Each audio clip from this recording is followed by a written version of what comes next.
Hi friends, welcome back to mini vlog part 3. ఇప్పుడు almost morning 5:45 అవుతుంది అనమాట time. ఇప్పుడైతే మేము ఒక మెయిన్ ఇంపార్టెంట్ టెంపుల్కి వెళ్తున్నాము. ఈ టెంపుల్ పేరు ఆది అన్నామలై టెంపుల్. అరుణాచలంకి వచ్చిన వాళ్ళు ఖచ్చితంగా ఈ టెంపుల్ కూడా విజిట్ చేయాలన్నమాట. చాలా ఇంపార్టెంట్ అయిన టెంపుల్ ఆది అన్నామలై టెంపుల్.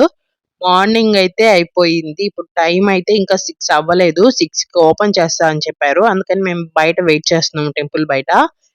గుడి తెరవడానికి ముందు ఒక అవ్వ వచ్చి ముగ్గేయడానికి వచ్చారు. అవ్వకి హెల్త్ బాలేదని చెప్పే లోపలికి మమ్మల్ని అడిగితే మా పెద్దమ్మ ముగ్గు వేస్తున్నారనమాట. గుడి అయితే ఇప్పుడు ఓపెన్ చేసేసారు. పూజారి కూడా వచ్చేసారు. నేను లోపలికైతే వెళ్ళి దర్శనం అంతా చేసుకుని బయటకు వచ్చేసాను. ఇక్కడ ఒక చెట్టు చూపిస్తాను. అది బిల్వ వృక్షం చెట్టు. ఎంతమందికి ఆ చెట్టు ఇంపార్టెంట్ అయిన చెట్టు అని తెలుసో నాకు కామెంట్ చేయండి.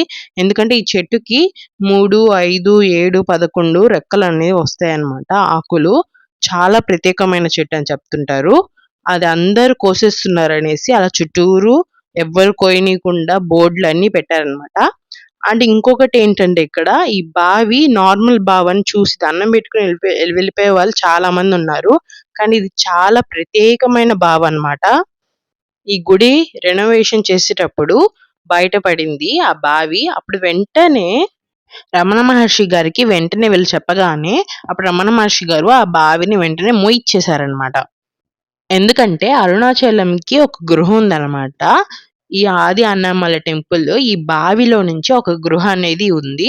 ఈ గృహలో నుంచి మెయిన్ టెంపుల్ అయిన అరుణాచలం టెంపుల్‌కి వెళ్ళి మునులు, సిద్ధులు రాత్రి పూట వెళ్ళి సేవలు చేసుకునేవారు.